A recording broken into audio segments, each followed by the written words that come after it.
This is a message to the people that are newly married and also to the people that are desiring to be married soon.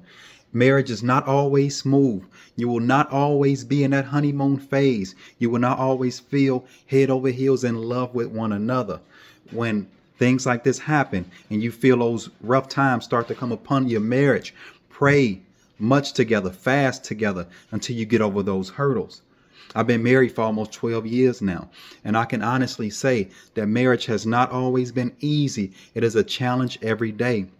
It's a challenge to always love your spouse in spite of things that may be going on, in spite of how stressed you are, in spite of you not exactly feeling feelings of deep love at that time and you loving them anyway. We have been through so much in my marriage.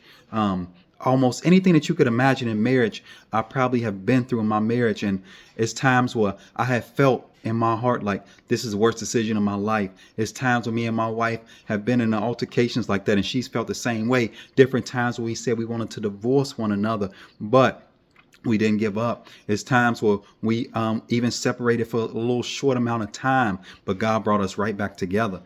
God told me don't give up because this is a marriage that He ordained. And when God speaks, I listen.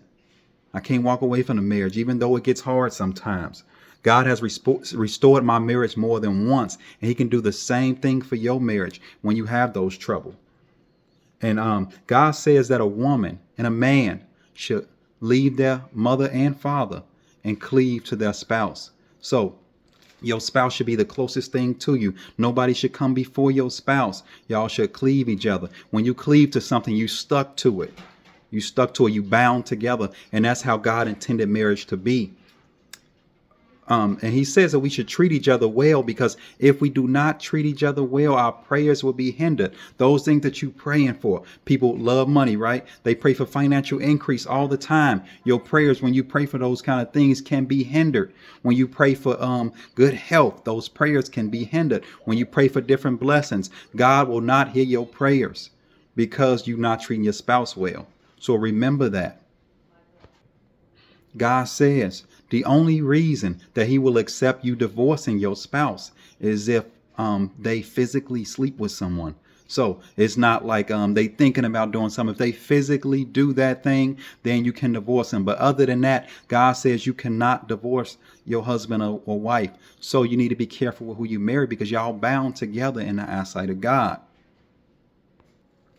The enemy hates marriage. He wants your marriage to fail. He wants my marriage to fail. He don't want people to get married. He wants men and women to be separate. He don't want that family, that unit, because a unit that's in God's will is trouble for the kingdom of darkness. It's a lot of trouble. So they want to break up the family. They don't want the mother and father to be present in the house with the kids and to raise the kids up in the fear of God. So the devil tries to separate that. And it's our job not to let that happen. We fight the devil. The Bible says resist the devil and he will flee from you. So we fight the devil. So the devil will try to do things to cause division within your home. The devil will try to do things to cause contention within your home. The devil will tell you or try to convince you that somebody is better for you than your spouse is. The devil will try to make you become attracted to other people just to divide you.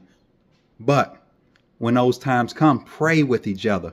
Even when it's times where you guys are not liking each other that much, you pray with each other, you stand for each other, and do not let the devil divide you. God can restore. God has restored my marriage more than once. He can do that same thing for you and your marriage. To the people that are not married yet, these times will come. And this is what you do. You stand together and do not let the devil divide you. Pray much together. Pray until you see change, and be that change in your marriage. Don't be negative. Be positive at all times. And just love on each other in spite of what you may go through. And remember that your spouse is not the problem. The problems are the problem. So remember that. So follow, trust, and obey the Lord at all times. Be blessed.